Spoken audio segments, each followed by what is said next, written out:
is Shocked. The story of when Southpark creators Matt Stone and Trey Parker met internet entertainment innovators Shockwave.com.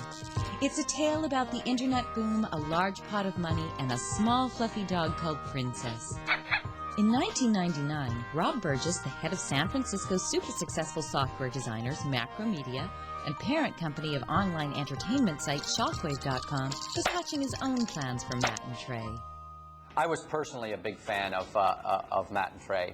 I thought, sort of their irreverence and social commentary and appeal to, out of the mainstream was really perfect for the internet. Who's that fluffy bundle of love? It's Princess, Princess. Shockwave was one of the many players in this business, and they needed to attract a lot of attention, and they needed to generate some credibility for themselves. And the only way I think they thought they could do that was to get some big names and to start paying a lot of money. And of all the websites, I think they were spending more than anybody.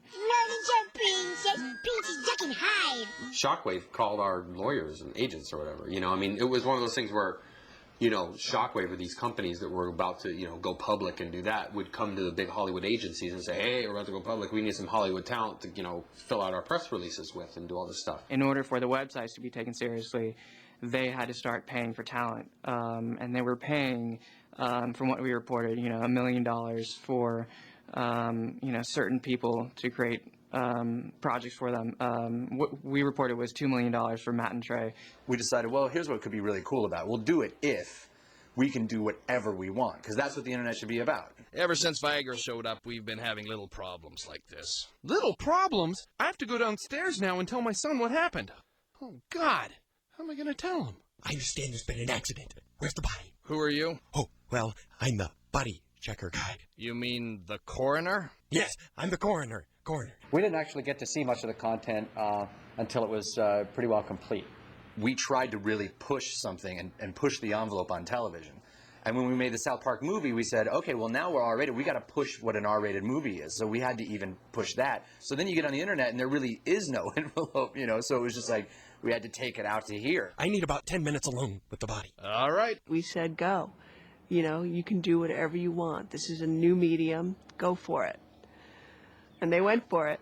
And we told Shockwave we're going to do X-rated comedy, and they said, whatever you want to do. Like, that's awesome. And so you see, Tommy, Mommy's in heaven now, looking down on both of us. How is she looking at us if you blew her head off?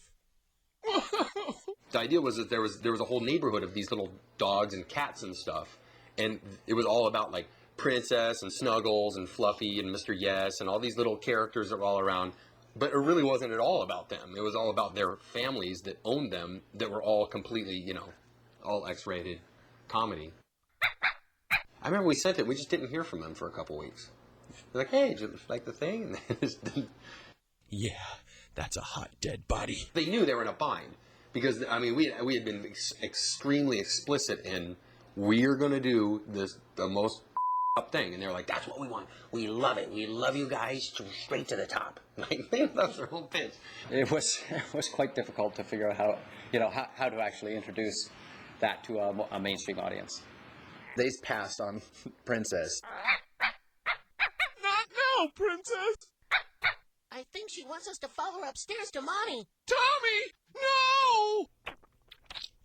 All these people who suddenly had all this internet money and said, we want to do movies and television, without a thought of, that means creativity or anything like that. And they would say all the time, they're obviously a lot of intelligent people. They would say all the right things, like, we don't know what we're doing, you guys know what you're doing, so we're just the money, you guys do it. It was just obvious that, not at first, but after a while, it was obvious that, this was headed for disaster. Let's see what she does today.